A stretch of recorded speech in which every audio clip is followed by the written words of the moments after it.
3 weeks until the season opener between the Eagles and the Cowboys. It's going to be here before we know it, folks. 3 weeks. It's really not that long. Kind of surprising. All right, so glad you're with us today. Marcus Spears, Andrew Hawkins, Dan Graziano with you for the hour. There's a lot to get to, y'all. I was about to say, are we doing something different than the wave, but then you did the wave, so it's okay. No, I've been throwing deuces. You were my just bad, doing but deuces you know, and I'm all over the place. My bad. Hey, listen, you do whatever you want. We'll tell you why later. That's a big tease for the end of the show.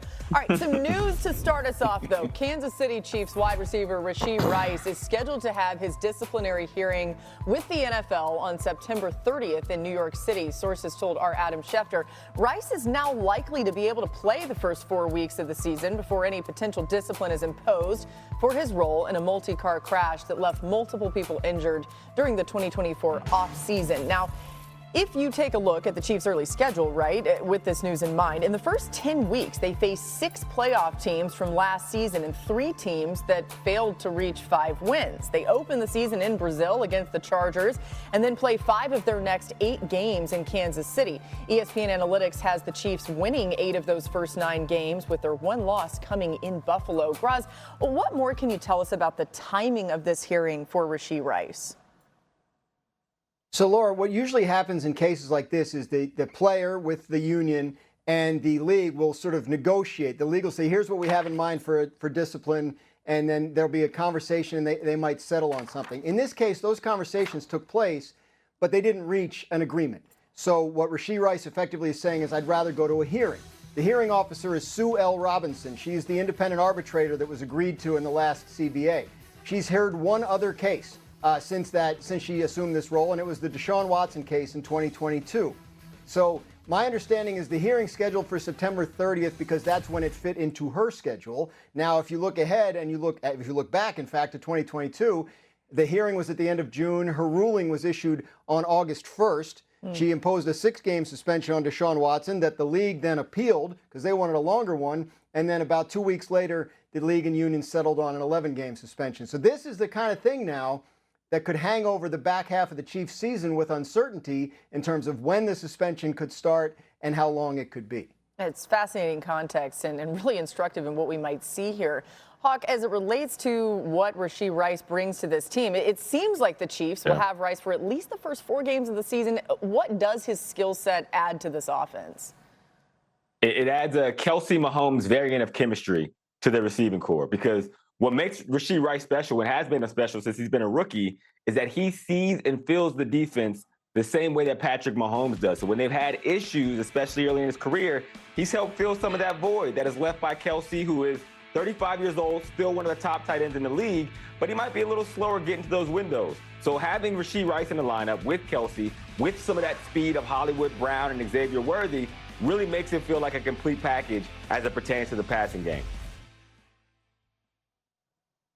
Yeah, Hawk, you mentioned his ability to read like Patrick Mahomes, but his run after catch as well was something that was starting to come to a head. They were able to get him the ball in quick game, and he can go make plays. The fortunate part in this unfortunate situation is that they got a lot of experience for Xavier Worthy last year. And he became a guy more in depth to the route tree, Hawk. You would know more than me, as opposed to just being a straight line guy. And then the creativity of Andy Reid as well to get guys in favorable situations. But make no mistake about it, this is going to be a tough year for the Kansas City Chiefs, not because they won't be good, because other teams have been spending time and money and office visits to try to figure out how to get over the hump. The Bills in particular, the Ravens in particular. So they need to have that type of rapport going. But to Graz's point as well, it's still so much unknown. So I think the Chiefs have to operate like they won't have Rashee Rice. They have to operate like he won't be available at any point during the season, just in case it comes at a time where you're playing those critical games and he's not available for you. And you showed, Laura, those first 10 games of the season. In no part of that did you see the Denver Broncos. Those games are in the back half of the season. That they were only 2 division games in that first 10. So if they're missing him for the second half of the season, that could be potentially significant. I think, if you're the Chiefs, you probably would have rather had the suspension at the start of the season, know when it was going to end and be able to move on from there. Yeah, obviously they can't control that. It's to the mercy of the judge's schedule. Right. But yeah, the back half of the season looks foreboding. All right, to more big news. Micah Parsons still doesn't have a new deal as the Cowboys and their star player continue to get further away from common ground. Seemingly, the drama continues with America's team. And here's Jerry Jones yesterday on what is preventing him and Micah from talking. Nothing. So why don't you talk? Again, nothing would be that, and we might or might not talk. And the rest of that gets in what we do every day. You think that talks would pick up a little bit with him? I don't know that necessarily talks will, but we've got a game coming, and he's under contract. A little smile at the end. Marcus, with how publicly this is being handled, how do you think these seemingly daily comments from Jerry are impacting the locker room? It's nothing they hadn't seen before, but still. Yeah, but Boogie, this is different. And I think bitterness is starting to set in between Micah Parsons and Jerry Jones, right? Both of them have their perspective of why the other one is being treated unfairly. And then ultimately I saw y'all play the clip and the reaction to what he said on the blue carpet about having to create this kind of drama and this scenario. So there's a lot of things that are affecting this locker room because it's not about football. This whole entire training camp has been about Jerry Jones and Micah Parsons. Every question I'm sure that these guys are getting. Let me ask y'all this. I'm going to be honest with y'all. Put everybody up on the camera for me, please. Everybody up on the camera. Hey. When's the last time y'all had a conversation about the Dallas Cowboys and their performance in training camp and what the players are doing? Have we had that discussion at all? And Marcus, I mean, has anybody talked about it? I've been on this show a lot this offseason, as have all of us, right? And we haven't talked about that because we can't, because we're too busy talking about this. But maybe we should be talking about the fact that they got George Pickens there across from CeeDee Lamb. You've got a healthy Dak Prescott. I don't know. You're right. Like, everything is about this. But Boogie, that's my point. Yeah. That's my point. These players in this locker room are probably inundated with Jerry Jones and Micah Parsons. And I'm telling you, Hawk knows this as well as anybody. First of all, you're in training camp, so you're already in purgatory. All right? You're trying to get ready and get prepared for a season. You got a new coaching staff. You got new coaches trying to figure out who the talent is and how we're going to use them. Micah is unavailable, but the questions and the scenario and the narrative has nothing to do with football when it comes to the Dallas Cowboys, which in line is the issue. And Boogie, you have said on TV with me a number of years, and I've had to argue with people that this actually affects the way that football is played for this football team, and nobody wants to seem to believe it until now when we hear Jerry say, I want to create some controversy because it keeps the Cowboys in the press.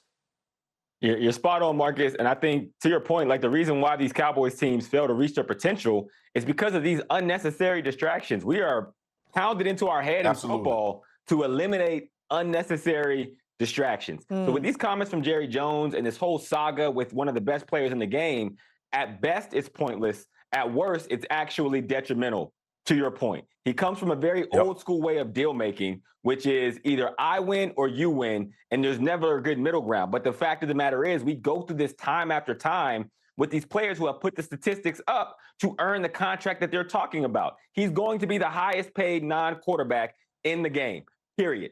Figure out the details to the deal, because there is no version of this where you walk away a winner. Actually, you run the risk of still signing a deal that you're going to have to pay for anyway, but now you have a player, to your point, Marcus, who is bitter, and now you're questioning, are you truly going to reach that full potential? Because now he feels a way about the organization that he's strapped it up for so long.